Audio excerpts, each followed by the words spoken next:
Assalamualaikum warahmatullahi wabarakatuh. Perkenalkan, nama saya Salsabila Aljatira Rosadi dengan NIM 22510063 dari Program Studi Pendidikan Matematika.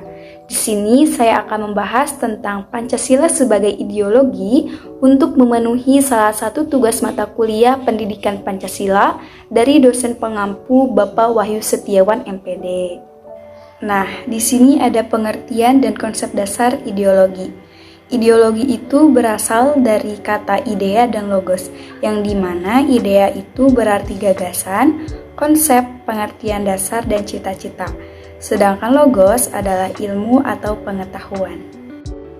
Sedangkan pengertian ideologi secara umum adalah sebagai ilmu pengetahuan tentang ide-ide atau ajaran tentang pengertian-pengertian dasar. Dan ideologi adalah sistem pemikiran abstrak yang dimana tidak hanya sekadar pembentukan ide yang diterapkan pada masalah publik sehingga pembuat konsep ini menjadi intisari politik. Pengertian ideologi menurut para ahli. Yang pertama menurut Descartes, di mana ideologi adalah inti dari semua pemikiran manusia. Dan yang kedua ada menurut Machiavelli, yang dimana ideologi adalah sistem perlindungan kekuasaan yang dimiliki oleh penguasa.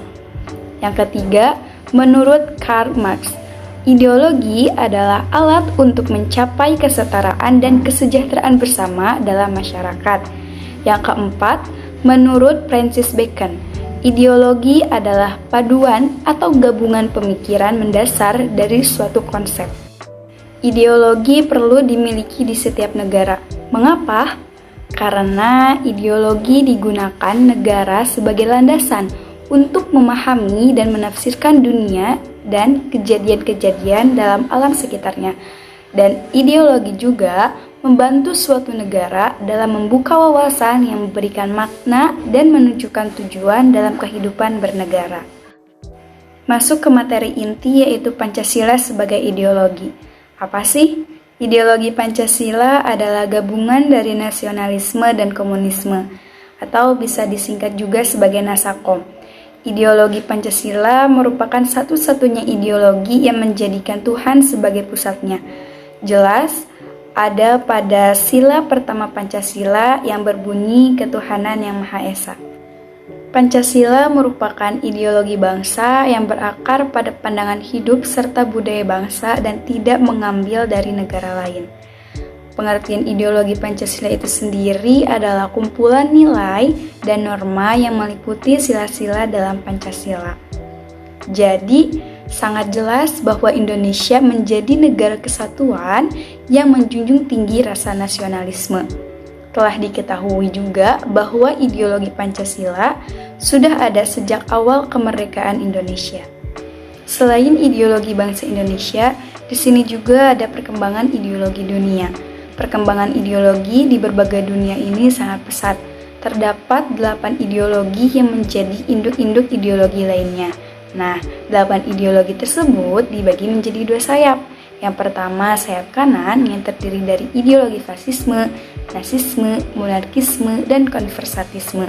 Sedangkan sayap kiri terdiri dari ideologi anarkisme, komunisme, sosialisme, dan liberalisme.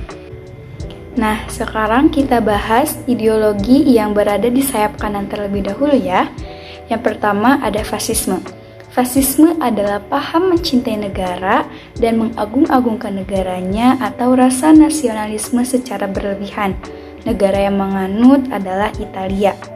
Yang kedua, ada nasisme, di mana paham kaum tuan atau kaum yang mencintai negaranya sendiri.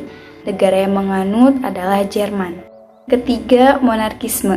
Monarkisme adalah paham di mana suatu negara dikuasai oleh satu orang sebagai pemimpin yang bersifat absolut. Ideologi monarki terbagi menjadi 2, yaitu monarki mutlak dan monarki konstitusional. Yang keempat, ada konservatisme. Adalah suatu paham yang dimiliki oleh orang-orang yang berpikir tradisional yang tidak mau menerima sesuatu yang baru karena dikhawatirkan dapat merusak budaya atau tradisi mereka. Nah, tadi kan ideologi yang terdapat pada sayap kanan. Sekarang ideologi yang terdapat pada sayap kiri. Yang pertama, anarkisme. Anarkisme adalah suatu paham yang menyatakan bahwa negara tidak memiliki pemerintahan atau negara sukarela yang mengatur dirinya sendiri. Yang kedua, ada komunisme. Adalah suatu paham yang lahir sebagai reaksi kapitalisme yang mana mementingkan individu pemilik modal dan menyampingkan kaum buruh. Yang ketiga, sosialisme.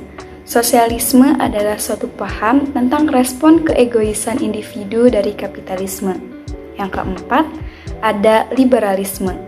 Adalah suatu paham kebebasan di mana suatu negara yang menganut ideologi ini kuat akan kebebasan dalam hal apapun. Mungkin cukup sekian yang dapat saya sampaikan. Mohon maaf apabila ada kekurangan. Wabillahi taufiq wal hidayah. Wassalamualaikum warahmatullahi wabarakatuh.